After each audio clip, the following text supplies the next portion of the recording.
no es justo esto porque los que entregaron hicieron el esfuerzo de entregarlo. Entonces, es como un poco, ¿cómo decirlo?, desproporcionado porque ellos sí lo entregaron y, bueno, y los otros que no lo han entregado. Pero bueno, vamos a hacer hasta el día viernes. Y yo le voy a decir cómo vamos a hacer para que la cosa funcione también, para que haya un estímulo negativo para ustedes. El que no lo entrega el día viernes, yo directamente lo voy a mandar a un recuperatorio, ¿sí?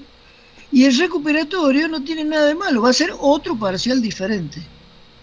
O sea que van a tener que responder otras preguntas u otras consignas. ¿Me entiende? Que es un estímulo para que lo entreguen todos. Cosa que el viernes lo tengamos entregado. Y el día viernes no es el viernes a las 12 de la noche, a las 24 horas. ¿Sí? El viernes a la mañana, yo el viernes a la mañana, así yo lo corrijo y bueno, ya estamos y zafamos de esto y vamos avanzando con los temas. Porque yo tenía ganas este segundo cuatrimestre de hacer también un par de trabajos prácticos. Que para mí los trabajos prácticos, yo les digo, me parece que, no sé si algunos me conocen de otras materias y demás, pero a mí me encanta ponerles 10 a todos.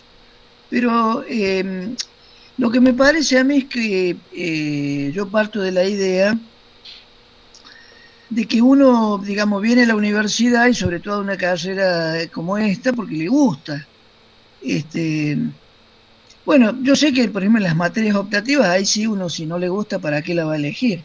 Esta materia no es optativa, es una materia anual, y yo les aseguro que, mire que yo hace muchos años me dedico a esto, eh, esta forma de ver la teoría de la administración pública no es, yo puedo llegar a ser un poco aburrido, pero no es para nada aburrida al lado de lo que se suele trabajar en teoría de la administración pública en otras carreras de ciencia política o en otras carreras donde se trabaja ese tema. Yo trato de hacerlo lo más ameno posible y utilizando autores que creo yo que son importantes para ustedes en la ciencia política. O sea, no es una teoría de la administración pública yanquilandia, todo aburrido y tecnocrática. Digo, me parece a mí que es justamente lo que trato de evitar y bueno, y espero poder lograrlo. Creo yo que algo de eso he logrado o voy logrando con los años. Entonces, en ese sentido, lo que yo digo es que me parece a mí que tiene que haber como una cierta compenetración de ustedes con los temas que trabajamos acá. Y bueno, y yo entiendo por ahí que hay muchas ocupaciones, que el trabajo, que esto, que sí, hay muchas cosas. Pero yo les cuento, yo por ejemplo subí las clases grabadas del primer cuatrimestre, y bueno, y todos los que no podían venir a clase, hay muy pocos que los han visto. O sea, porque eso lo pueden ver a cualquier hora, un fin de semana, a las 3 de la mañana. Digo, están subidos, están en YouTube y yo les he mandado los links a todos eso. Incluso la idea, ¿por qué me interesaba a mí poder grabar hoy? Porque si lo grabábamos, yo después se los... ¿Por qué? Sí, Ya dale. lo estoy grabando, ¿eh? Perfecto, Ya estoy Gonzalo, me grabando. parece bárbaro. Bueno, entonces va a quedar grabado. Lo subimos a YouTube y después lo pueden ver cuando quieran. Yo no recuerdo cuántos son en esta materia. ¿Vos te acordás, Heidi? No, pero siempre hay conectado entre 16, 17 y hay un compañero que no está Pero pudiendo ingresar. el grupo puede ser que el grupo sean 33. Sí, figuran 33 más o menos, Treinta y pero no, tres, bueno, pero no no sabemos sé. nosotros si alguien no cursa. Claro, porque siempre son, ahí dice Facundo que son 29, pero bueno, las clases virtuales siempre hay entre 15, 16. Bueno, pero justamente si nosotros las grabamos, no me acuerdo quién tuvo la gentileza Rodrigo, que las había grabado. ¿Cómo? Rodrigo me parece que había grabado. Rodrigo las había grabado en audio y no teníamos imagen, pero las grabó en Ujú. audio. No me acuerdo qué dificultad habíamos tenido para grabarlas las otras o qué pasó que no las teníamos grabadas. Algunas, ¿te acordás, Heidi? No. Yo Bueno, tengo todas, porque yo te mandé todas las que tenía. Creo que Claro. solamente a una no pude ir, pero es en audio, que es lo que hago siempre. A esta la Pero, también y estoy no me grabando. acuerdo por qué no las habían podido grabar a las otras, o no se nos había ocurrido grabarlas, la verdad que no me No, acuerdo en el primer. creo que no, hasta que Rodrigo no dijo que él grababa, no sabía. No las grabábamos nosotros. Bueno, pero yo lo que digo es que los que no vienen, la otra opción es que vean que vean las grabaciones. Bueno, yo había pensado que como la de hoy, y ya lo vamos a resolver esto para el encuentro próximo, esto de que yo la invitación se las haga directamente desde la UNBM, desde el mail de ahí, para que, bueno, salga todo bien, porque yo ahora les mandé, me parece que desde el mío, desde el sitio mío de Gmail.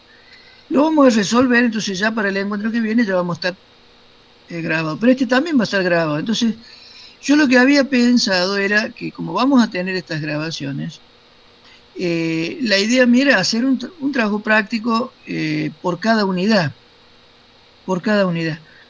Entonces nosotros tenemos la unidad, ya vimos, digamos, las primeras 3 unidades con el parcial, y nos queda la unidad 4, 5 y 6, y 7, nos quedan 4 unidades.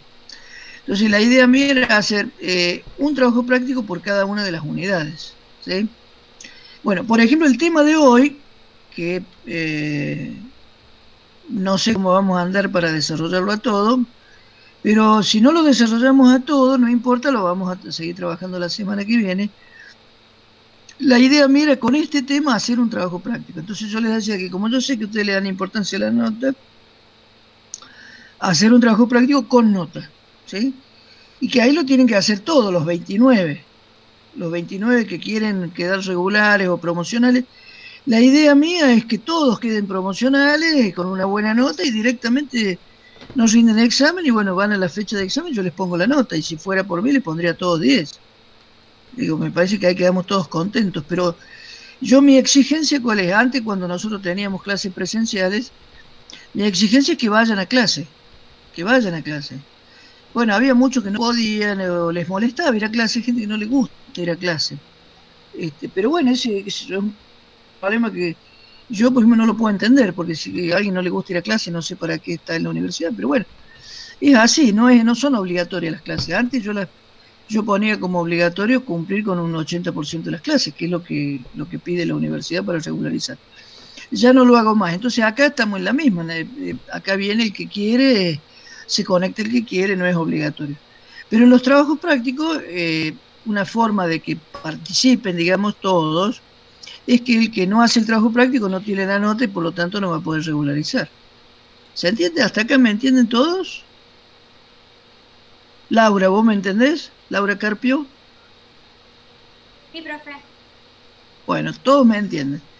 Bueno, si me entienden todos, entonces, si hay algún desacuerdo, ustedes me lo hacen saber, me lo dicen ahora o me mandan un mail si están en desacuerdo y por qué. Bueno, entonces hablemos del parcial si quieren unos minutos. ¿Quieren que hablemos del parcial?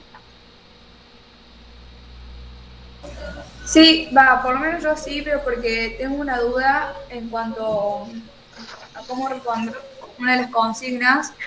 Tipo, la 1 habla de la dominación, o sea, el concepto de dominación de Weber para entender el Estado contemporáneo. Y eso lo resolví, tipo, intenté resolverlo con el video 4, digamos, de dominación. Pero después, en la consigna 4, que dice la sociología de la dominación en Weber, es el aporte más completo de un solo autor. Entonces ahí como que se me complicaba volver a utilizar el mismo video y a la hora de buscar material, tipo en la bibliografía del Dropbox, como que se me mezclaron los libros. Entonces le hablé a Heidi y me dijo como, yo también veo la bibliografía desordenada, entonces bueno, preferiría preguntarle por acá. Pero la 4 sería la única que me falta. ¿Pero es la 1 o la 4? No entiendo. La 4 es la que me falta, pero yo sentía que tenía que ver mucho con la 1. ¿Me explicó? Entonces como que no sabía qué cosa diferente poner o cuáles eran las diferencias claves. Bueno, pero las leamos, ¿qué te parece? Vamos a la 1. Importancia del concepto weberiano de dominación. O sea, lo primero sería entender qué es para Weber la dominación. ¿Qué es para Weber la dominación? Eso lo trabajo yo en los videos, pero si no me da la impresión de que tienen bastante bibliografía ustedes, ¿sí? Incluso si no, yo les doy un truco. Se van a ¿cómo se llama este diccionario que hay en la web? ¿Y qué usan todos? Wikipedia. Wikipedia, que claro, yo antes me acuerdo que decía, no, no pueden hacer eso con Wikipedia. Pero a decir verdad, miren, la otra vez estuve leyendo un trabajo que en realidad toda la información que hay en Wikipedia es correcta, es mínima, es básica, es muy elemental, pero es correcta, no tiene cosas incorrectas. Entonces ahí me parece que fácilmente podrían, para empezar, digo, aclararse un poco las ideas, poner la palabra dominación y después poner dominación y Weber, y bueno, y ver qué les va apareciendo, ¿sí? Digo, para ir entrando en el tema. Porque Weber, para empezar, digamos, el trabajar, yo le podría decir que Weber tiene dos aportes a las ciencias sociales que han sido trascendentes y que cualquiera que se dedique a las ciencias sociales no puede negar esos dos aportes. Uno de los aportes es el de dominación. Y no es un trabajo, el aporte de él no es un trabajo de dominación personal de una persona sobre otra, ni tampoco dominación violenta, sino es justamente una forma de dominación no violenta, que es la que él utiliza para comprender la dominación de los estados sobre la población. ¿Siguen hasta acá? Bueno, entonces ahí vamos al segundo concepto. Vamos al segundo. Hola Laura. Porque se ha unido, te había desunido y volviste, no sé, no entiendo. Sí, volví. Hola, profe. Ah, bueno. Les decía yo que vamos al segundo concepto de Weber, que también es un gran aporte de él a las ciencias sociales, y que es el concepto de legitimidad. Entonces, porque claro, hay muchos que pueden decir, no, bueno, el aporte de Weber fue el del poder. No, en realidad no. Y me parece que hay otro autor que disputa, digamos, la aporte en el mismo nivel de Weber, y a mí particularmente me parece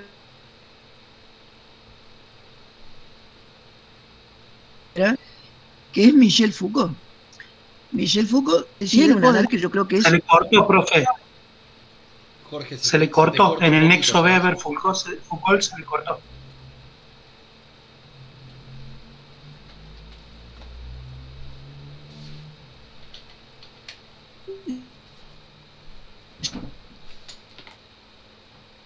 Muy supuesto Michel Foucault. ¿Cómo? ¿Ahora me escuchan? Sí, se corta, pero queda ahí medio...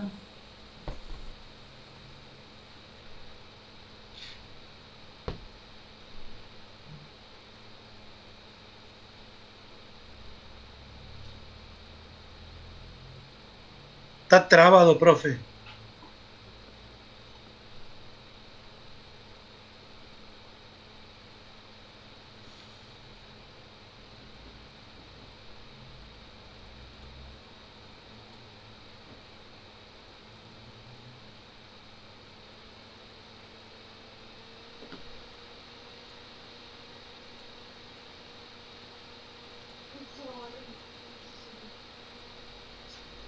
Hola, ¿me escuchan? Ahí sí. Bien, profe. Bueno. Sí, no sé, está inestable. A ustedes no se les había cortado. Y acá sí, bueno, está inestable, no sé si será acá en esta zona, bueno, que va y viene. Bueno, entonces no sé dónde había quedado. Cuando hablaba de Foucault, ¿puede ser, Arturo? ¿Por ahí más o menos? Sí, estaba entre el nexo de Weber y Foucault. Que Weber había aportado la dominación y lo estaba enlazando con Foucault. Claro, yo lo que le decía es que los dos conceptos trascendentes de Weber, el de dominación, ¿sí?, y el de legitimidad. Esos dos conceptos son fundamentales, es importante que ustedes lo tengan claro. A partir de ahí me parece que podemos pensar toda la obra de Weber, que su gran aporte, digamos, en las ciencias sociales, no en la sociología solamente, sino en las ciencias sociales, porque si uno piensa desde la antropología de la historia, desde la psicología, desde la economía, digamos. Estos conceptos de dominación y legitimidad son ascendentes. Porque la legitimidad es justamente, esas están como están, y porque yo siempre uso el ejemplo del semáforo. O sea, ¿cómo es posible que en el mundo, todo el mundo entiende lo que es un semáforo? ¿Sí? Rojo, amarillo y verde. Bueno, y todo el mundo nos ponemos de acuerdo. Y uno diría, bueno, pero ¿eso qué tiene que ver con Weber? Bueno, porque el semáforo justamente es una incógnita, que es algo que usamos en todo el mundo, porque uno puede decir, bueno, también usamos el tenedor, y no es así. En muchísimos lugares incluso está mal usar un tenedor. Eso, en Oriente se usan palillos, en ciertas zonas de Asia se come con las manos y es una mala costumbre usar algo de metal. Entonces hasta tiene connotaciones religiosas, etc. Pero yo digo, pensando en las cosas cotidianas nuestras, que no son universales, pero por ejemplo el semáforo es algo universal y que es propio de la modernidad tardía, de la sociedad industrial. Y es un efecto de la dominación social a nivel global. Entonces ahí uno puede entender lo de Weber. Es decir, por ejemplo, algo que organiza la movilidad en la calle, en vehículos a tracción humana, porque para una bicicleta, para un carro, también sirven los semáforos. De hecho, en las sociedades se mezclan, en nuestra sociedad cada vez menos, pero en otras sociedades, si pensamos en la India, hay un montón de vehículos a tracción a sangre, mezclados con motos, con autos, con camiones, con buses, etcétera. Bueno, pero ese efecto universal es un efecto de la dominación. Eso es efecto de la dominación. Y cómo uno, ese es un gran aporte que hace Weber, de cómo ocurre esta dominación a nivel de una escala planetaria en un fenómeno como es ese, que es el ordenamiento del tránsito. Profe, Y ese fenómeno, no sé quién me habla. Yo, te quería hacer una pregunta ahí, si puede ser sobre esa pregunta, digamos. Una cita Sí. que yo usé para ese texto fue del texto de Godelier, que me parecía que como que explicaba bastante bien la parte esa, que Godelier dice que formulamos pues la hipótesis siguiente: para formarse o para reproducirse de un modo duradero, unas relaciones de dominación y de explotación deben presentarse como un intercambio de servicios. Eso fue como lo que yo saqué de Godelier, digamos, para esa primera parte. Está perfecto. Bueno, ustedes fíjense que Godelier es un autor, bueno, a mí me gusta mucho, pero Godelier es un autor que ha sido muy influenciado por Max Weber, muy influenciado. Pero bueno, yo cuando lleguemos a Foucault, porque esto quiero retomar, que ahí había dejado, Foucault es un autor que también ha sido muy influenciado por Max Weber. O sea, es improbable que uno va a encontrar grandes autores que no hayan sido influidos por Max Weber. El caso de Marx no fue influido por Max Weber porque Marx se murió antes. Esa es la explicación, digamos. Pero si probablemente Marx hubiera sido contemporáneo de Max Weber, es imposible que no hubiera sido influido por la obra de Max Weber, porque la obra de Max Weber, aunque él era un sociólogo con un gran conocimiento de economía, y de hecho él tiene trabajos de economía política brillantes, y era un estudioso, un verdadero investigador, digamos, de la sociología de las religiones, fue el que inaugura, digamos, esta sociología de las religiones. Pero les decía yo que Max Weber, a pesar de que era un gran conocedor de todo eso, el énfasis que él tiene en su obra es el énfasis en la dominación.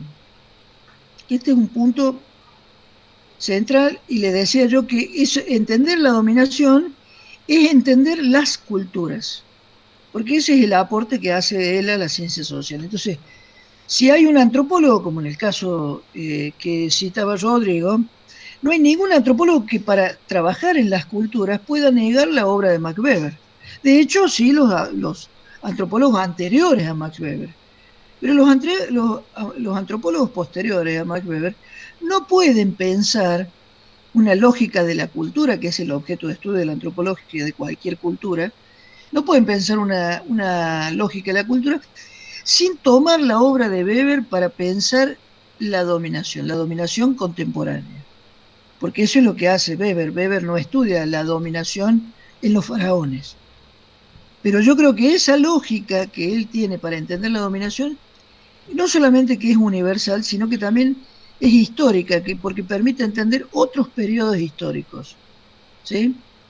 Yo no les quiero dar ninguna fórmula ni nada por el estilo de qué es la dominación para Weber, porque no es simplemente que el objeto A tiene fuerza sobre el B y hace que el objeto B obedezca. Es una cosa absolutamente ridícula y yanquilandia que no tiene ningún sentido. Yo creo que lo que hace Weber es darle densidad, le aporta gran densidad a este concepto de Weber, de dominación. Si uno suma al concepto de dominación el de legitimidad, que lo de legitimidad es justamente pensar que las cosas son aceptadas, hay una aceptabilidad del orden y de la dominación, obviamente, porque en todo orden hay dominación. Entonces, el orden tiene una aceptabilidad, es aceptable. Entonces, ese es el sentido de lo legítimo. Entonces, con esos dos conceptos que ha influido tanto en las ciencias sociales, Max Weber me parece que se ganó el bronce. ¿Sí? El bronce, ahora que estamos en los Juegos Olímpicos, se ganó la medalla de oro. Le decía yo que es imposible no pensar a partir de esos dos grandes aportes. Entonces la idea que les transmito es esta. De arranque ustedes tienen que pensar que esos son los dos grandes aportes de Max Weber. Digo, para que se enfrenten con el parcial, pero no solamente con el parcial, sino para encontrarse con estos autores que son importantes, son muy importantes. Y después tenemos, yo les decía que muchas veces se dice que el gran aporte de Max Weber es sobre el poder. Y no es así en realidad, porque yo creo que los aportes de Michel Foucault sobre el poder son muy superiores a los de Max Weber. Pero también hay que contemplar el tiempo.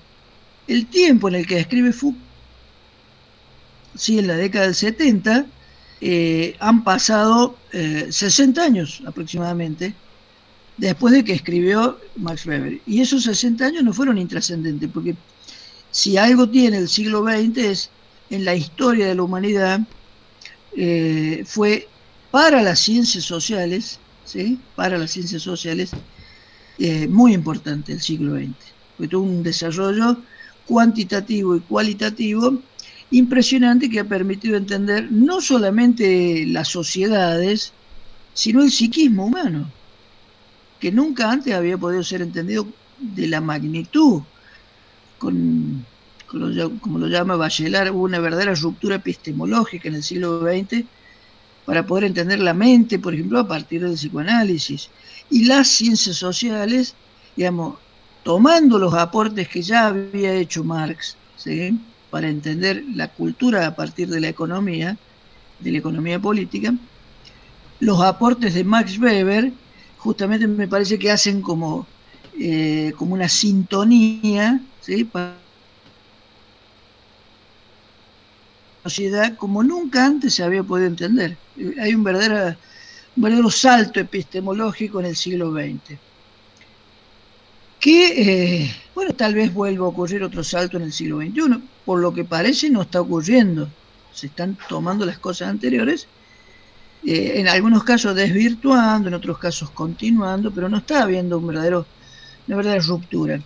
Yo creo que tanto Marx, que hizo una ruptura para entender el capitalismo, fue un verdadero salto epistemológico que pudo entender el capitalismo, y que aún hoy se puede seguir entendiendo con los aportes que hizo Marx. Por supuesto que uno dice, bueno, no alcanza, ¿sí? Me parece que hay que sumar otros estudios, otros autores, otras formas de comprender. Pero si nosotros tomamos lo que hizo Marx, lo que hizo Max Weber, ¿sí? E incluso lo que hizo Freud, digamos, si hacemos esa línea entre estos tres grandes autores, nosotros ahí, que son los autores que yo particularmente más trabajo, Marx, Freud, y Weber. Incluso tengo un cuadro que no lo había traído hoy, pero después lo vamos a trabajar, que es un cuadro entre estos tres grandes autores, ¿no? Para poder entender las ciencias sociales y la mente humana, que bueno, no es poco. Bueno, no sé, me gustaría que me hagan alguna otra pregunta. Volviendo entonces a lo que traía la compañera. ¿Quién era la compañera? Camila, ¿eras vos? Sí, yo. Bueno, entonces lo que decía Camila. Bueno, me parece que el concepto weberiano de dominación no es solamente para entender el Estado, que es lo que yo les quería transmitir. Nosotros lo trabajamos para entender el Estado porque es lo que tiene que ver nuestra materia. Pero es mucho más el concepto weberiano. Permite entender la sociedad, la cultura, la historia, ¿sí? Pero también permite entender el Estado. Bueno, la pregunta sería ahí, del aporte de la dominación, ¿qué es lo que tiene de importante ese aporte para entender el Estado? Porque, ¿qué hace el Estado? ¿Qué hace el Estado? Que tiene que ver con el concepto de dominación. ¿Por qué nos ayuda a entender el concepto de dominación? Lo que hace el Estado, y el Estado organiza, da un orden a la sociedad. Y sin dominación eso no puede ocurrir. Bueno, y en la pregunta 4, que decía, ojo, no es esa la respuesta, porque si me responden eso, yo decís, pero es una página lo que yo le pedí, no 3 líneas. ¿Sí? Me parece que esa es la respuesta, pero yo lo que les pido es que la desarrollen, eso. Y en la 4, que es, bueno, lo que veníamos hablando, la sociología de la dominación en Weber, el aporte más completo de un solo autor para comprender el Estado.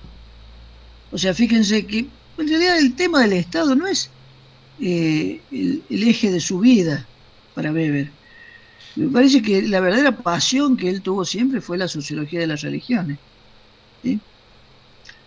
Pero bueno, la academia le pidió, le exigió, de alguna manera lo condicionó a que él aporte en su forma de ver el orden social y la organización, que aporte, digamos, el funcionamiento del Estado. Entonces él lo que pensó es el Estado, digamos, tiene formas de trabajo, y esas formas de trabajo, si no son violentas, para que no sean violentas, para que sean legítimas, ¿sí? Bueno, ¿cómo son esas formas legítimas? ¿Sí? Entonces él desarrolla 3 formas legítimas, ¿sí? La carismática, la tradicional y la racional legal o burocrática. Profe, o sea, básicamente en la 4 es explicar esas tres, porque ahí en la pregunta dice identifique no hay que desarrollar esas 3, no hay que desarrollar 3 aspectos de cómo comprende él, de cómo comprende el Estado. Si uno dice, bueno, lo comprende con la dominación carismática tradicional y eso no es esa la respuesta. O sea, los 3 aspectos que me parece que ustedes tienen que pensar. Sí, por ejemplo, es el de la racionalidad legal, por ejemplo. ¿Puede ser? No te escucho, Rodrigo.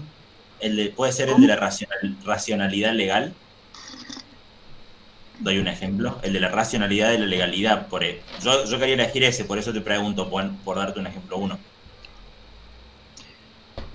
Yo lo que diría que no es la racionalidad legal, sino la racionalidad. Si uno dice 3 aspectos de cómo comprende, ¿sí? ¿Cómo comprende Weber? Bueno, uno es la racionalidad. Porque la racionalidad no es siempre la misma. Digo, ahí tiene ciertas lógicas la racionalidad. La racionalidad medios fines, ¿sí? Que es la racionalidad de las ciencias, de la técnica, pero no es la única. Porque si yo digo Dios existe, es una racionalidad, pero no es medios fines, es otra racionalidad. O si yo digo... Profe, perdón que te interrumpa. O sea que básicamente buscamos Yo te pregunto porque hay como ciertas divisiones que Weber hace que me parecen como importantes, como por ejemplo cuando él habla puntualmente del imperio de la ley. Entonces, ¿no buscamos eso puntualmente o puede ser uno, por ejemplo? ¿O buscamos otras cosas, como la racionalidad? No, pero son tres las que yo les pido. Perdón, me refiero a la racionalidad completa como racionalidad en sí o racionalidad legal como diferencia. Eso es lo que quiero hacer, como esa diferenciación, digamos. No, pero es que vos me parece que estás yendo, yo quiero ir antes. Vos querés ir después, yo quiero ir antes. Porque yo te digo que me parece que lo que es bueno trabajar es la racionalidad en Weber. Perfecto. O sea, la racionalidad. Eso no quiero darle la respuesta yo. No. Yo era para ver si por dónde buscaba, digamos, los tres, porque como pide tres Bueno, aportes. pero otro es justamente, por ejemplo, pensar la ley. Perfecto. ¿Qué es la ley? ¿Qué es la ley? ¿Qué es la ley para Weber? Porque yo creo que él permite entender la ley. Es espectacular, además, la forma en que él permite entender la ley. O sea, eso me parece muy, muy importante. Y bueno, y pensemos un tercero. A ver, Milagros. ¿Estás ahí, Milagros? No sé, ti. Hola, profe, sí. A ver, decí uno vos, el que se te ocurra.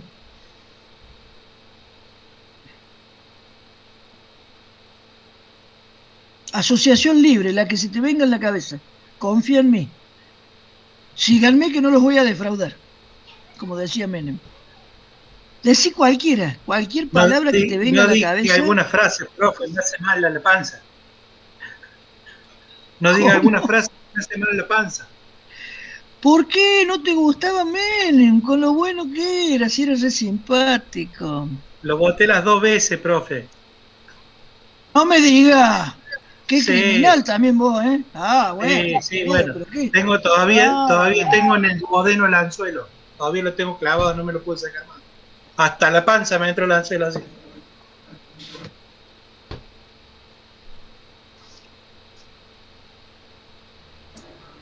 Profe, Bueno, hay gente que lo votó más veces, no te da problema que no es tan grave.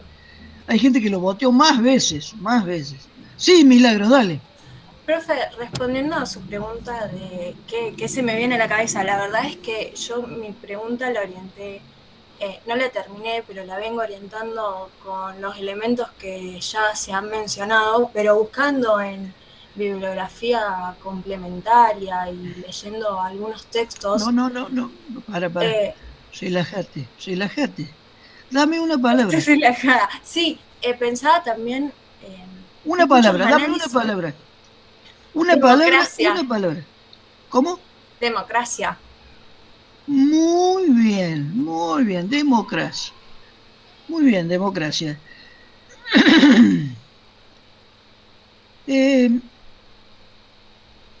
No es un tema que trabaja Weber directamente. Sin embargo, la obra de Weber permite entender, por ejemplo, los límites de la democracia.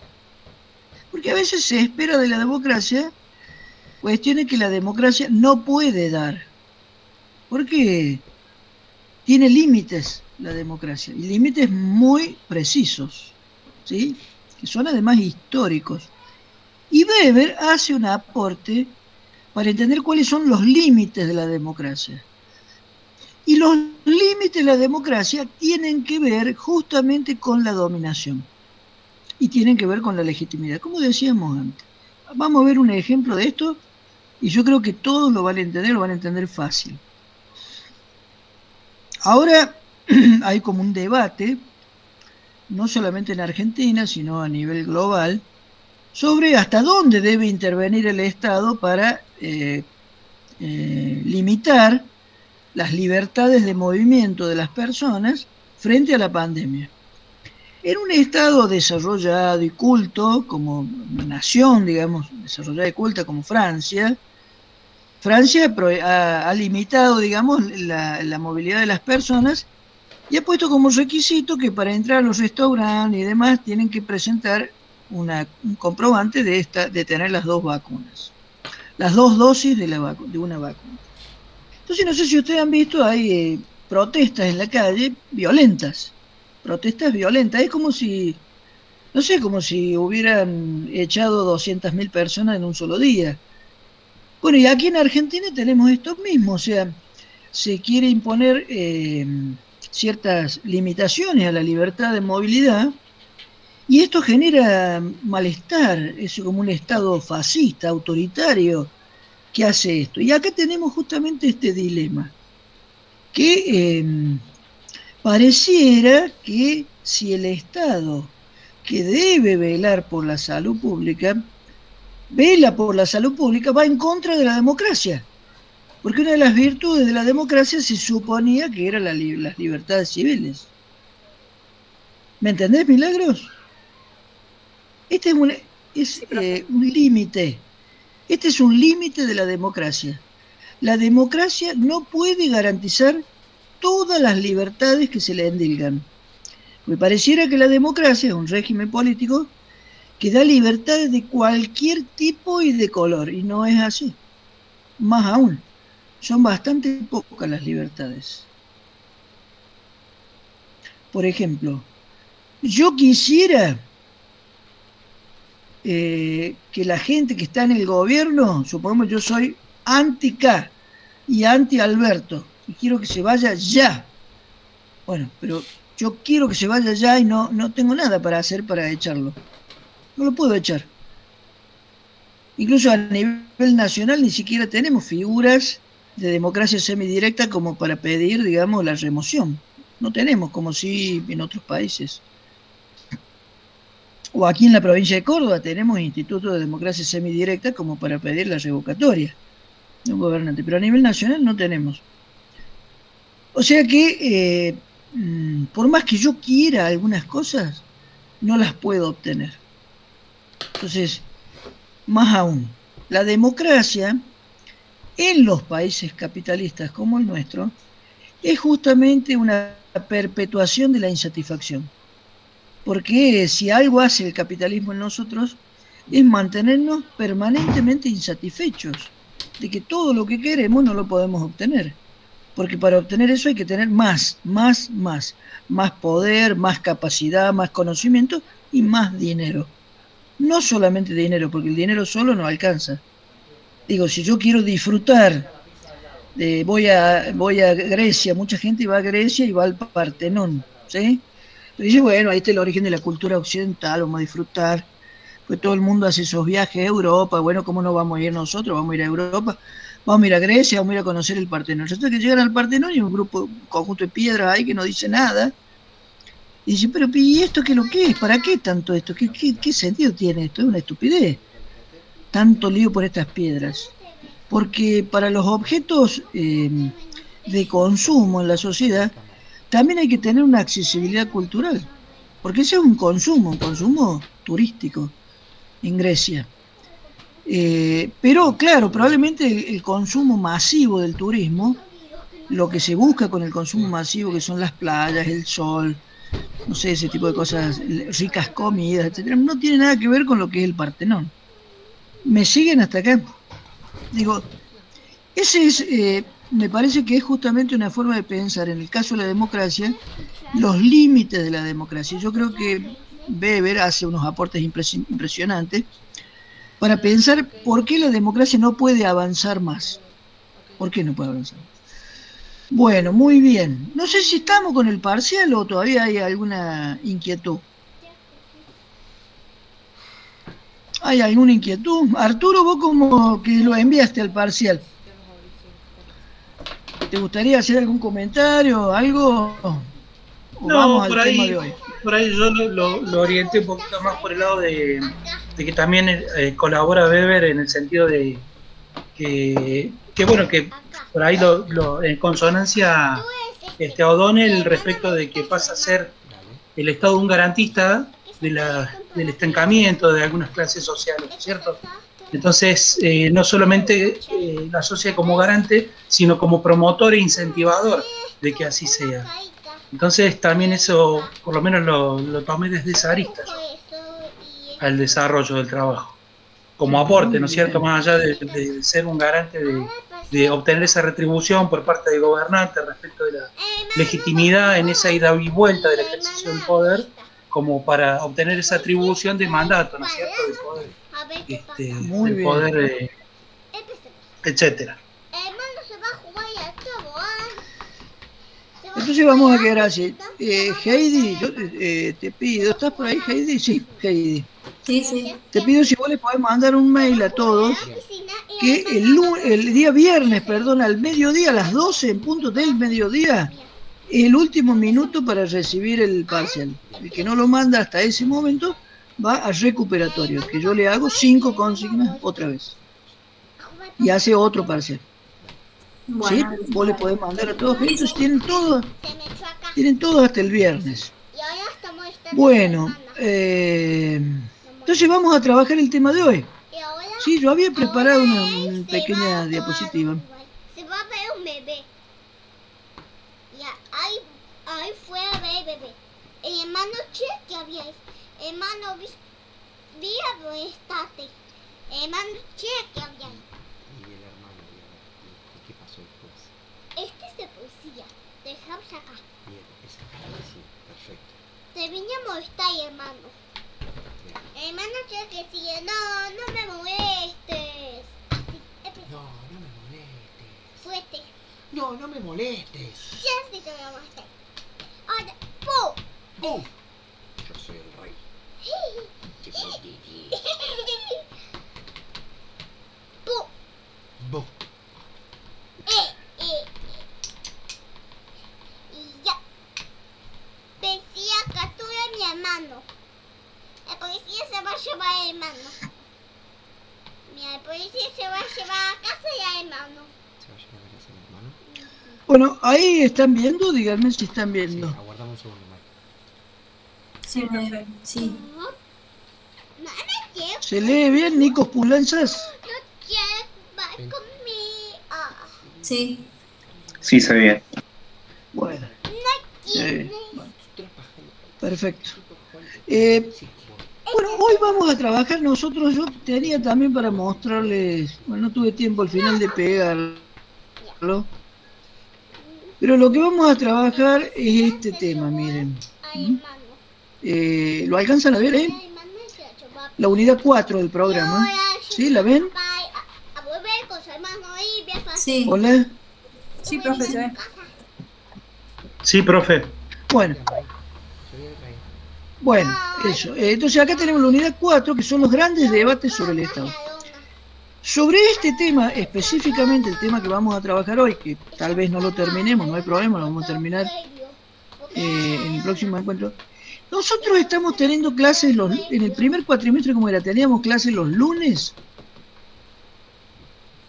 Sí, los lunes. A ver, Sí, profe.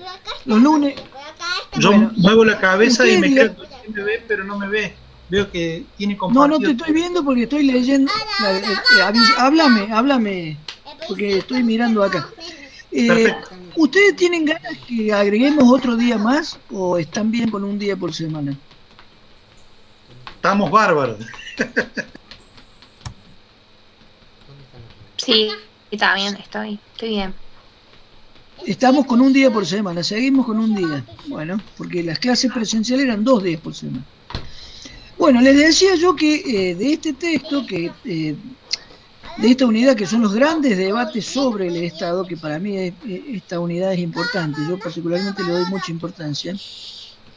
Nosotros vamos a trabajar acá la legitimidad como problema, del liberalismo jurídico al darwinismo social, Estado y capital, vigencia del debate Miliband Pulanzas, elites versus estructura. Y tenemos 2 textos para esta primera parte, digamos.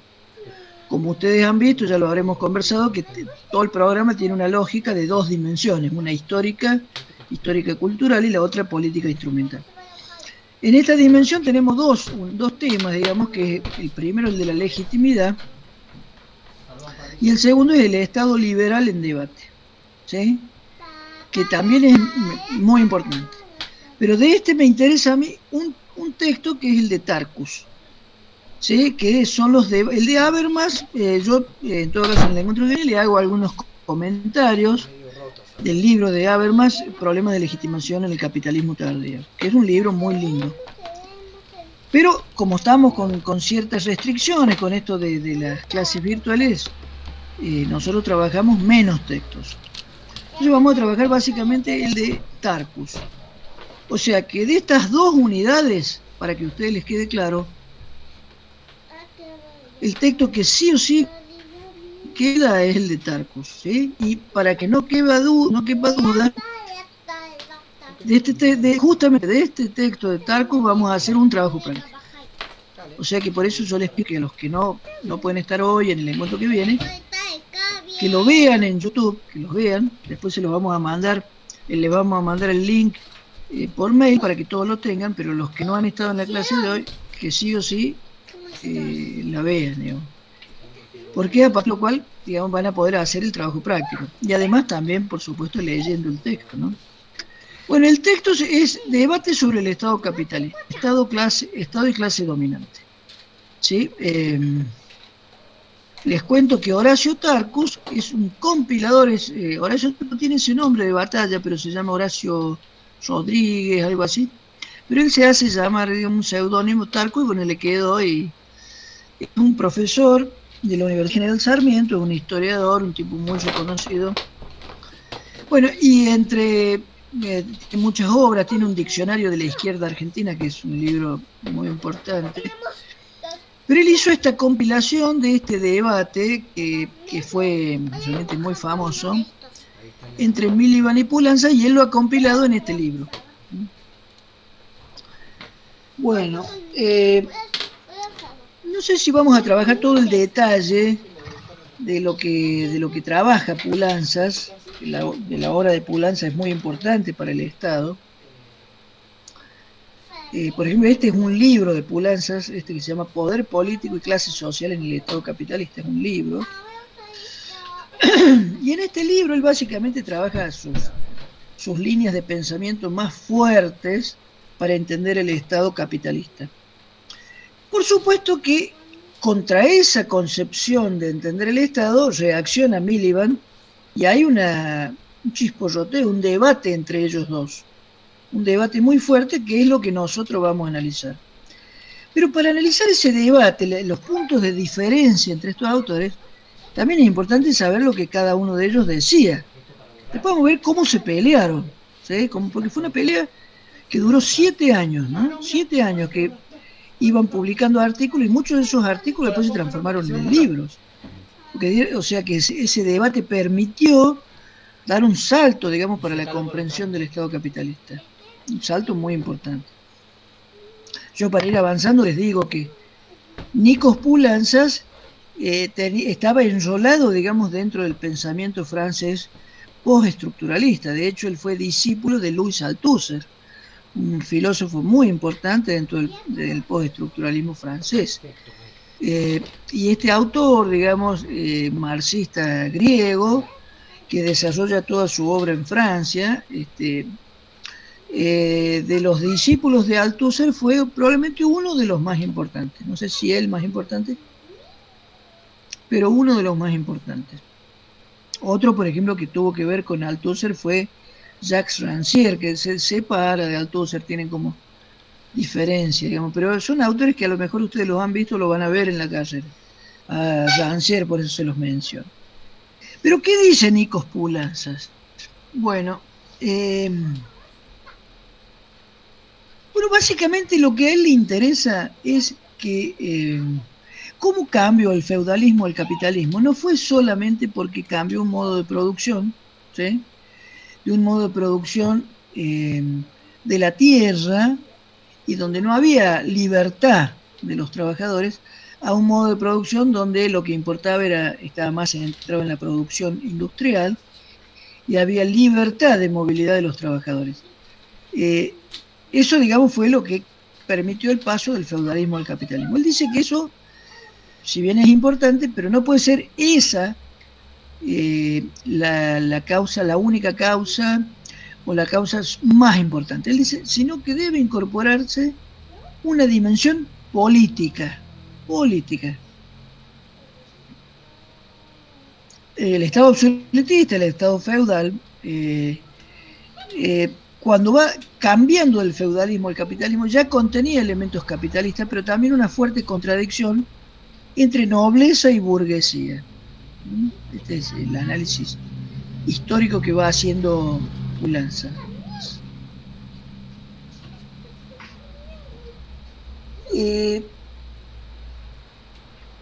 Como ustedes saben, digamos, el análisis marxista del capitalismo básicamente tiene dos ejes que son, me parece a mí, imprescindibles.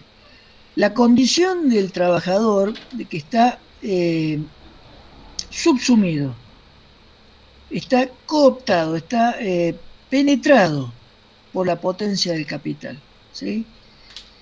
Y por otro lado, que hay una libertad del trabajador, libertad entre comillas, digamos, de la fuerza de trabajo, que posibilita que haya un mercado de trabajo, un mercado de trabajadores, ¿sí? Que antes no había, en el sistema feudal no había ningún mercado, porque los trabajadores para dejar un lugar se tenían que tener un salvaconducto, autorización, etc. No tenían verdaderamente condición de ciudadanos, no tenían la posibilidad de movilizarse.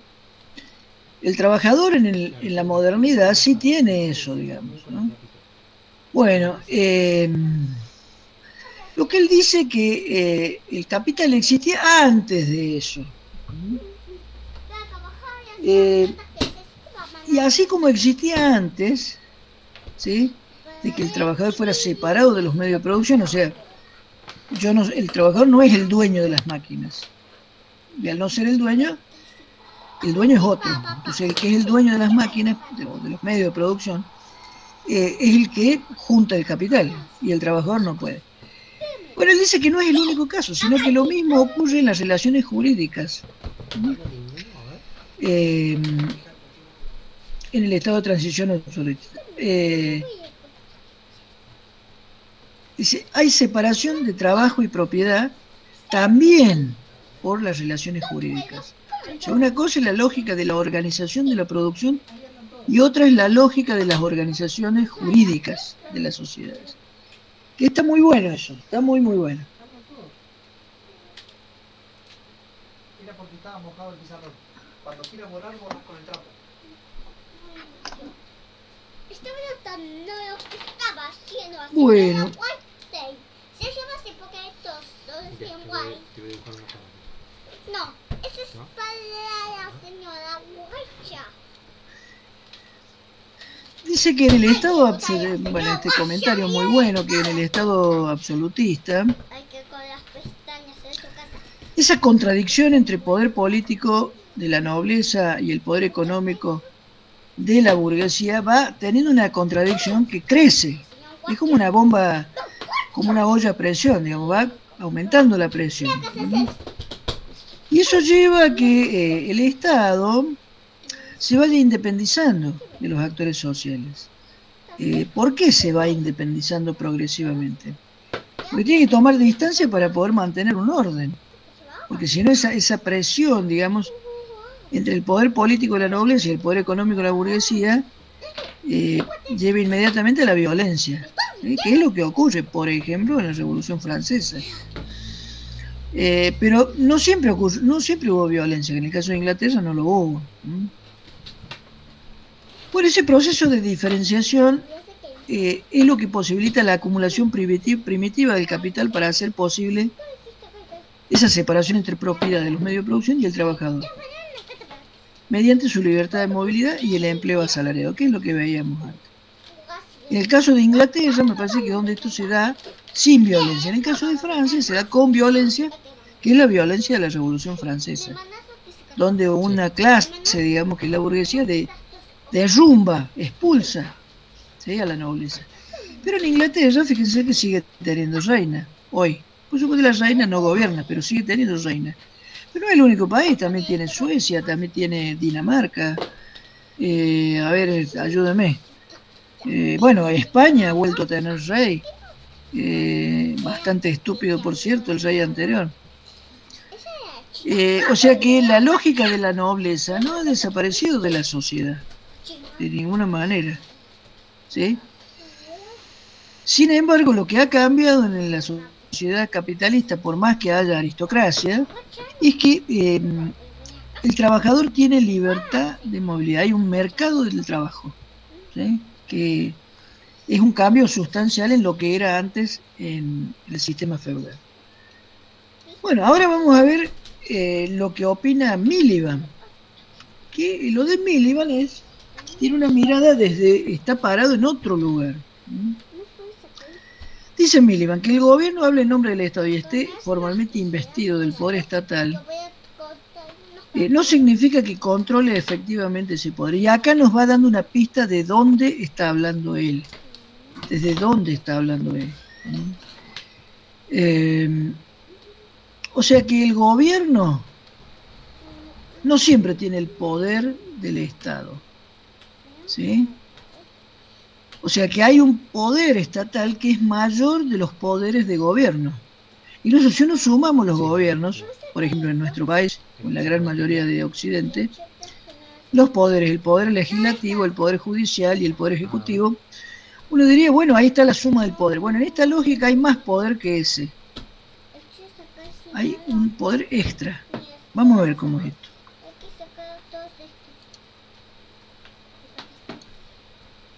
¿Preguntas, comentarios? ¿Todas? ¿Cómo vamos? Y también esto. Eso no se puede hacer. Rodrigo, ¿cómo vas? Perfecto, profe. No se puede. Hasta ahí se puede. Bueno, si hay alguna duda me paran y me preguntan, ¿eh? Bueno, y acá estamos, miren. Hay una élite. Esta es la diferencia básica, ¿no? Hay una élite del Estado que es representativa de la élite de la sociedad. O sea, hay un vaso comunicante, hay una correspondencia entre la élite del Estado y la élite de la sociedad. Y ambos provienen de la clase dominante. O sea que cuando nosotros decimos, bueno, Cristina maneja la Cámara de Diputados, la Cámara de Senadores, perdón, Massa maneja la Cámara de Diputados, el presidente maneja el Poder Ejecutivo, y el Poder Judicial, digamos, lo maneja la Corte. No es así, desde esta perspectiva, no es así. Porque esos poderes, esos tres poderes, tienen personas que exceden estos que nombré, que exceden, y que muchos de esos tienen lazos comunicantes, muchas veces de parentesco o de intereses en común, con la clase dominante. ¿Sí? Esa sería la diferencia. Y fíjense qué interesante esto. Pues esto es distinto a lo que veíamos antes con Pulanza. Con Pulanzas, la pelea es una pelea que tiene que ver básicamente con la forma en la que se produce capital, en la que se produce valor. Un análisis, en todo caso, marxista más tradicional, ¿no? Que es la lucha por el poder de la producción de la riqueza. Es ahí lo que se lucha. Acá, en todo caso, hay otros valores que están en juego, que son valores incluso muchos de ellos simbólicos, que tienen que ver con los valores que sostiene una clase dominante en una nación, en un territorio, en un país, en un estado. Bueno, dice, en mayor o menor porcentaje son hombres de negocios que representan los intereses de capital y acercan y unifican los intereses nacionales con los intereses empresarios.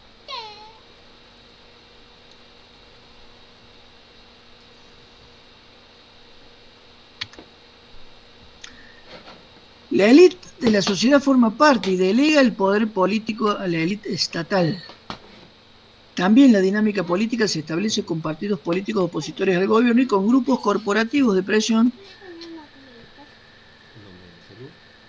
empresarias, de trabajadores, iglesias y grupos de intereses comunes. Ustedes lo piensan, nosotros con esta frase podemos entender mucha de la dinámica que existe en general en la dinámica política en nuestro país.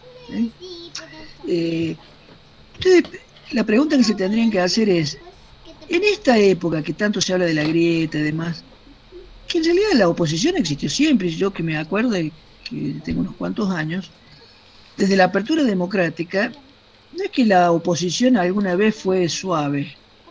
Eso, por ejemplo, Alfonsín, que fue el primer gobierno de la apertura democrática, le hicieron 13 paros nacionales.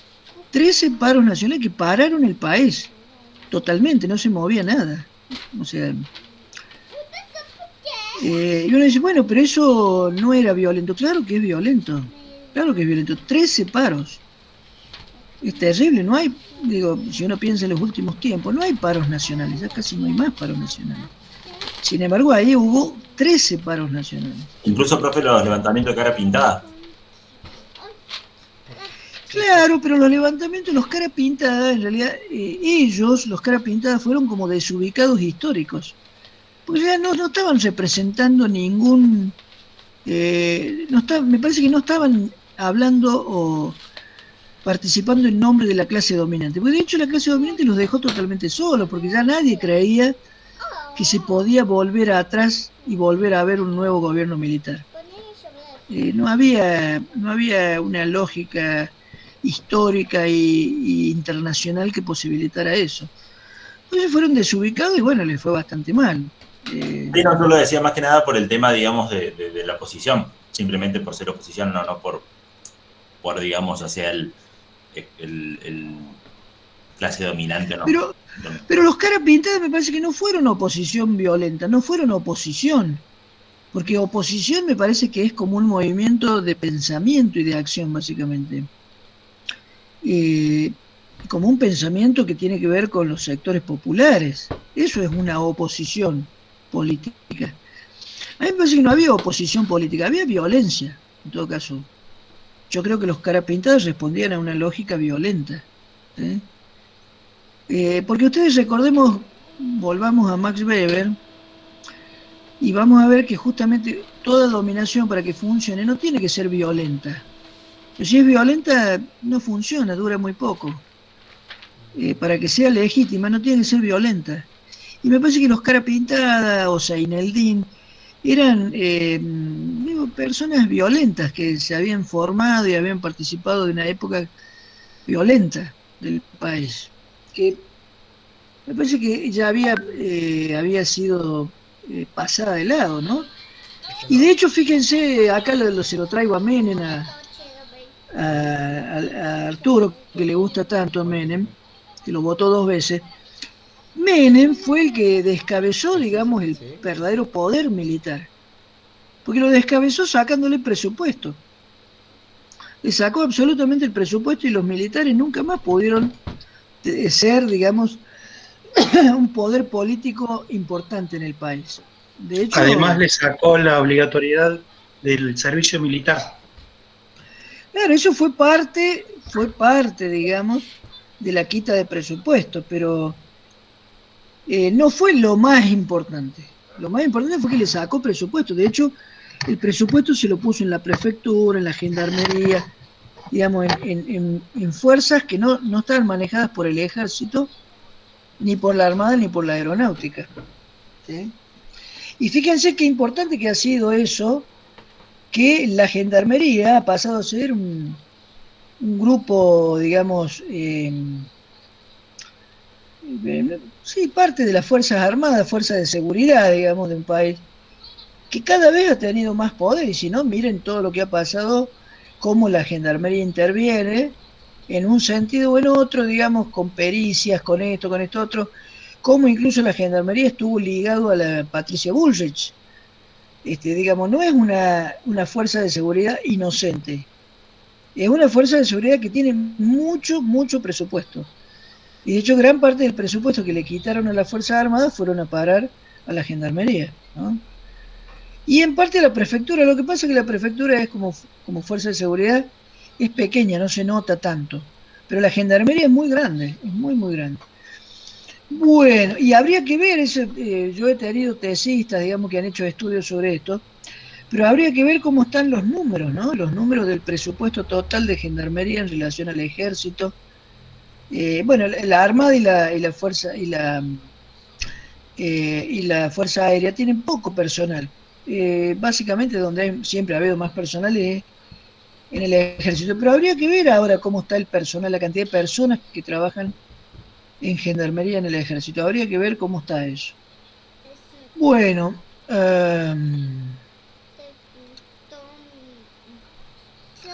Acá hablamos de la élite, que dispone de grandes recursos económicos, educativos, de pertenencia social y de capacidad de influencia en el La gobierno. convirtió en todas esas Bueno, y ahora vamos brevemente, ¿no? Porque ya estamos bastante avanzados en la hora, no los quiero cansar. Con el debate, digamos, que el debate en detalle, si ustedes quieren, tomamos media horita de la semana que viene y ahí lo vamos a trabajar. Pero el debate básicamente lo que puso en marcha fue esto, digamos. Por un lado, Miliband, que representaba el empirismo inglés, que hay una tradición, digamos, en el pensamiento de las ciencias sociales inglesas que es empírica. Para ellos es muy importante lo empírico, lo mismo que para los norteamericanos, ¿no? Un pensamiento lógico empírico. No les gusta el pensamiento especulativo, digamos. Es como que eso que es un pensamiento especulativo no es teoría, eso es cualquier cosa, no creen en eso. Entonces, ¿con qué se peleó? Con el estructuralismo, que el estructuralismo está mal escrito, discúlpeme. El estructuralismo, básicamente francés, tiene una lógica especulativa, porque hay un pensamiento que no necesariamente tiene demostración, no tiene una demostración en experimentos. Bueno, también podemos ver este debate como el instrumentalismo, ¿sí?, inglés y el estructuralismo francés. Y en detalle ya la diferencia entre sujeto y estructura. Para Miliband es muy importante el sujeto, no necesariamente el sujeto individuo, pero el sujeto como unidad, una unidad de análisis que es el sujeto.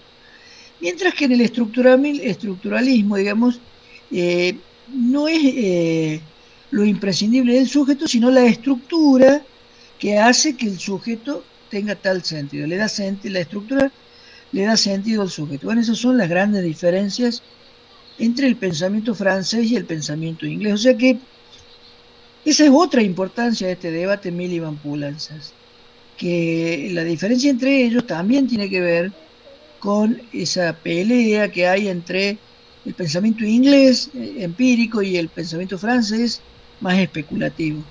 O sea que acá no estamos hablando de un detalle, sino dos de los actores, digamos, no diría los más importantes, pero entre los más importantes para estos países, digamos, entre los países más importantes para pensar el desarrollo de las ciencias sociales. Si uno tuviera que decir, bueno, ¿quién más está faltando acá? Y Alemania, por supuesto, ¿no es cierto?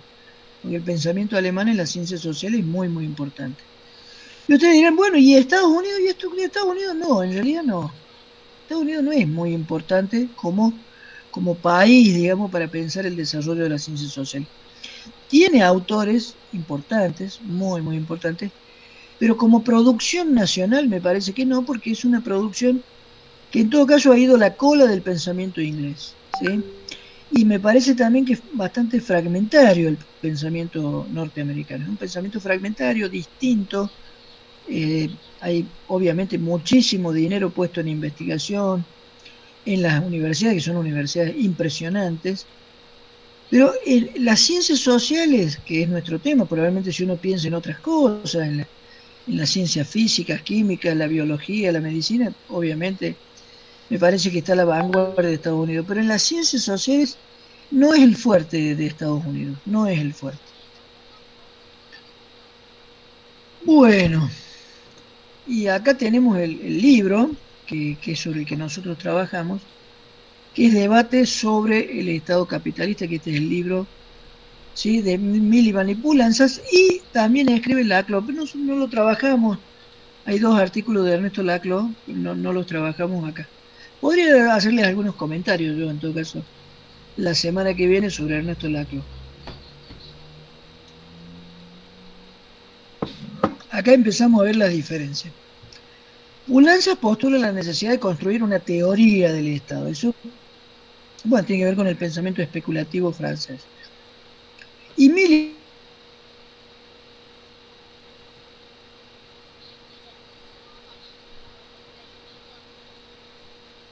esas son las diferencias que ellos tienen para sus postulados de cómo tendría que avanzar la ciencia social para comprender el Estado. Se le cortó todo cuando empezó a establecer la diferencia entre Poulantzas y Miliband. A ver, acá, ¿ahora me están escuchando? Ahora sí, profe. ¿Cuánto se cortó, Arturo? ¿Un minuto? Todo. O sea, cuando dijo acá, esta es la primera diferencia entre Pulanzas y Miliband, ahí se cortó. ¿Dónde está? ¿Acá? No, en la que había puesto antes. Ah, acá. Ahí, exacto. Bueno, lo que les decía, básicamente, ¿cuánto se habrá cortado? ¿3 minutos, 4 minutos, Arturo? No, apenas empezó a hablar de esa Carissa. Ah, bueno. Acá les decía yo que, acá está la diferencia básica entre ellos, ¿no?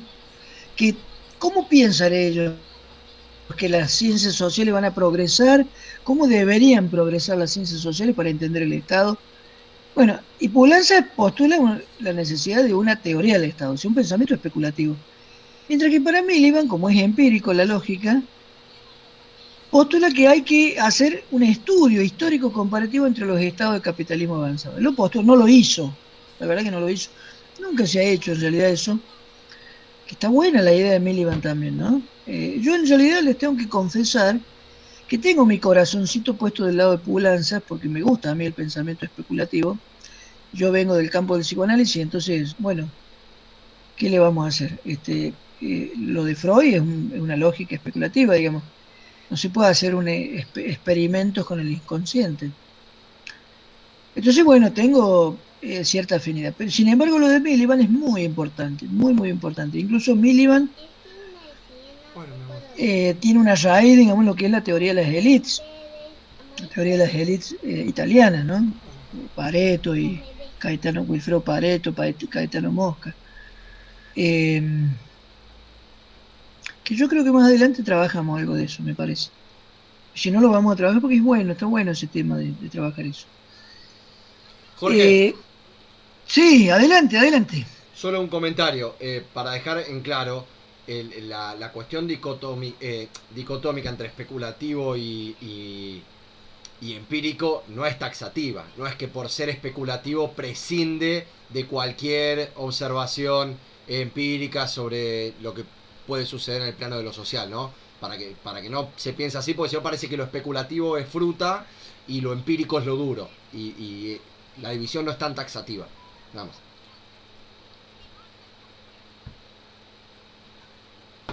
Yo creo que sí es taxativa. Ah, bueno. Sí es taxativa. Que para mí no. Está bueno el comentario que vos haces, yo estoy de acuerdo con vos. Pero ¿qué pasa? Que en estas cuestiones, ¿cómo decirlo? Lo taxativo es la ideología que hay por detrás. Hoy las luchas ideológicas son a muerte. Ese es el tema. Que si uno piensa las diferencias entre los científicos sociales ingleses y franceses, no es que hay cariño, hay amor, no, para nada. Hay unas luchas realmente fuertes. Perry Anderson, que es el director de la revista New Left Review, que es la revista donde se publicó gran parte de este debate que tenían Pulanzas y Miliband. La revista es una revista inglesa, la New Left Review, que Perry Anderson la dirigió durante 40 años. Es un gran cientista social inglés. Y a los 40 años él renunció y hay otra gente que la sigue dirigiendo desde hace unos 10 años. Pero en la época de este debate, casi todo el debate estuvo publicado en la revista y de ahí salieron después libros y demás, ¿no? Pero Perry Anderson en un reportaje, él comenta que si bien parecía, digamos, que el debate era un debate de un cierto nivel intelectual entre académicos, lo que había por detrás era mucha pasión y mucha bronca, porque no solamente Miliband también, pero mucha gente que seguía el pensamiento de Miliband creía que los franceses eran como una especie de delirantes que pensaban todo en el aire sin ningún fundamento,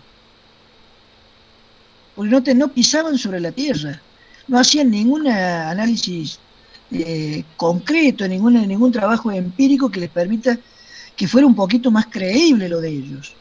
Y por otro lado, ¿qué pensaba la gente, el mismo Pulanza y la gente que lo seguía Pulanza? Pensaba que los ingleses eran gente mediocre, eran gente absolutamente limitada, que no podía tener libertad de pensamiento y darse un poco la libertad de imaginar cómo podría ser la realidad. O sea que está bien lo que vos decís en cuanto a que no es que no es que Pulanza hacía estupideces y bueno, y toda la lógica del postestructuralismo nunca hizo un trabajo empírico, por supuesto que no. Si uno piensa que el mismo Levi-Strauss, que de donde surge todo esto, sus trabajos eran trabajos empíricos, ¿no? Pero hay que recordar, por ejemplo, que Levi-Strauss estuvo muy poco tiempo con los indios y no le gustaba el trabajo de campo. No le gustaba, casi todo lo escribió en su oficina. Digo, también esto para pensar un poco. Pero sí, yo creo que yo entiendo a dónde va Gonzalo, que es como que Gonzalo me hace una advertencia de que no hay que ser admonitorio de decir o es blanco o es negro. Bueno, en este caso me parece que sí es blanco o es negro. Por eso es que tuvo tanta importancia este debate, porque me parece que son como posiciones tan diferentes, tan abigarradas entre sí, de pelea, que fueron una pelea, por eso duró 7 años esta pelea. Dice que tuvieron la pasión de seguir peleando durante 7 años. Adelante, Gonzalo, vamos, retruque. No, está perfecto. Lo único que me refería a la construcción de sentido que hay sobre lo empírico como verdadero, como objetivo, como verídico. Simplemente a eso atinaba. De que no hay que anteponer un subjetivismo, objetivismo, que no pasa por eso, por el empirismo. No, separemos la paja del trigo. Claro. No importa lo que pensemos nosotros. Claro, Gonzalo. No, lo que pensemos nosotros, yo lo que traigo acá es la discusión entre Miliband y Pulanzas, que para ellos sí era así, sí era subjetivismo versus objetivismo. Nosotros podemos no ascribir a eso, ¿sí? Incluso yo les digo que yo que vengo del campo del psicoanálisis, podría decir que obviamente ascribo al subjetivismo a muerte, y no es así para nada. Me parece a mí que una cosa exageradamente subjetivista impide ver. Por ejemplo, ¿qué ejemplo podemos traer de esto?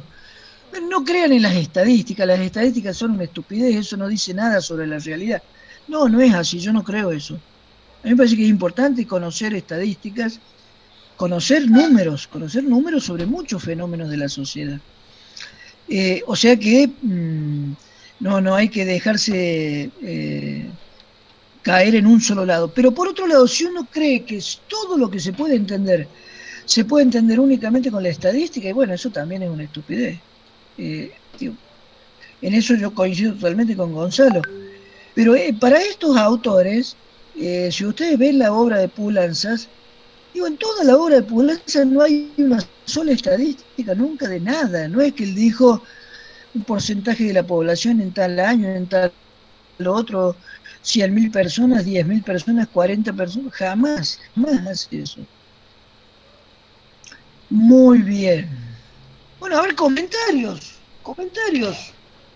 Arturo, Rocío, Heidi, vamos, Laura, Martín. Acá estoy. Camila, Facundo, comentarios, preguntas, interrogantes. Escuchando atentamente el debate entre usted y Gonzalo, tomando nota, como corresponde. No sea como debate mismo Pulanza, pero bueno, está muy bien, Gonzalo. Le pone piripipí, muy bien, Gonzalo, muy bien. Y quiso poner ahí un poquito de pimienta. Yo creo que la discusión... ¿Cómo, Gonzalo? Dale. Perdón, habla Gonzalo. No, quise poner un poquito de pimienta, nada más. Estás en lo cierto. Pero muy bien, Gonzalo, ídolo. Dale, Rodrigo. Yo decía que me parece que la discusión, digamos, está generalmente entre ingleses y el resto de Europa es como muy común en casi todos los ámbitos, ¿no? Digo, la filosofía continental contra la analítica es como el clásico, el Boca River de la filosofía. Pero es distinto entre los alemanes con los ingleses. Es distinto a cómo ha sido con los franceses. Si uno piensa, por ejemplo, Habermas, que sería como una especie de gurú de los alemanes, que no es santo de mi devoción, les confieso. Y yo les doy, mire, ¿saben por qué no es santo de mi devoción Habermas? Primero porque la obra de él me parece una obra aséptica. Es como si fuera una especie de entomólogo, digamos, que desnuda la realidad. Es como demasiado puro el pensamiento de Habermas y en eso no me gusta. A mí la verdad que no me cierra del todo. Miren que yo estuve en un grupo de estudio con una gran estudiosa de la obra con un gran estudioso de la obra de Habermas, un profesor aquí cordobés que ya ha fallecido. Y nosotros estudiamos 2 años la teoría de la acción comunicativa y otras obras de Habermas, ¿no? Pero bueno, me genera eso, como esa sospecha demasiado aséptico, poco contaminado con la realidad. Y de hecho me parece que políticamente fue así él. Fíjense que él apoyó la invasión a Irak, porque le parecía terrible que hubiera un tirano como Saddam Hussein. Y bueno, y sabemos lo que pasó después de eso, ¿no? No fue bueno la intervención de Estados Unidos. Eso me lo hace sospechoso a mí, Habermas. Siempre. Después de que él apoyó la invasión a Irak, se me hizo cada vez más ruido. Les traigo el caso de Habermas porque me parece que es alguien muy representativo del pensamiento filosófico y de las ciencias sociales alemanas, ¿no? Uno de los más representativos.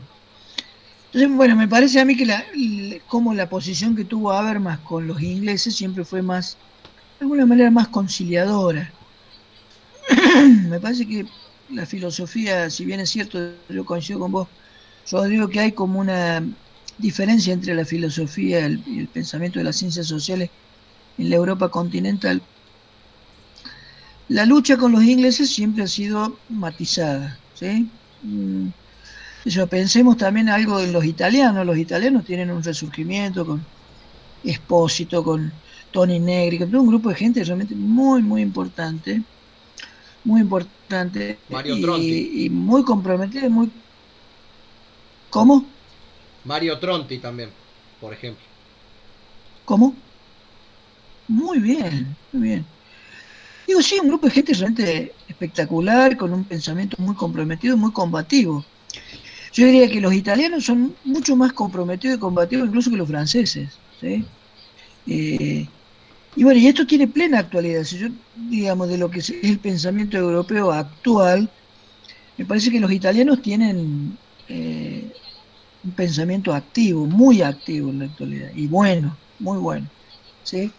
Yo, por ejemplo, estoy trabajando en un autor que se llama Lazzarato, que él trabaja mucho la cuestión de la deuda, por eso me interesa a mí.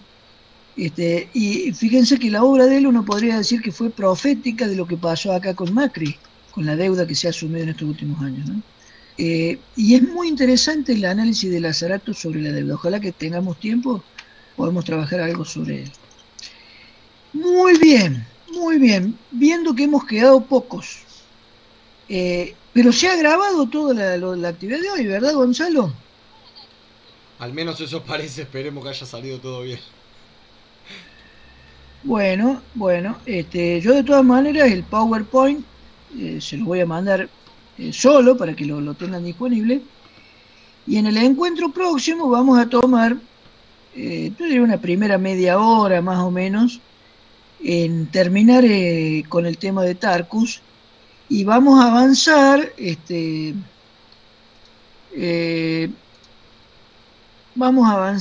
con, ya vamos a ver, tengo todavía un poco de duda si vamos a trabajar el texto de Borón, que se llama Al rescate del enemigo, Carl Schmitt y los debates contemporáneos de la teoría del Estado y la democracia, que es un texto muy lindo de él. No sé si vamos a trabajar ese o el de Harvey, que es Breve historia del neoliberalismo, que también me interesa. Alguno de esos dos vamos a trabajar.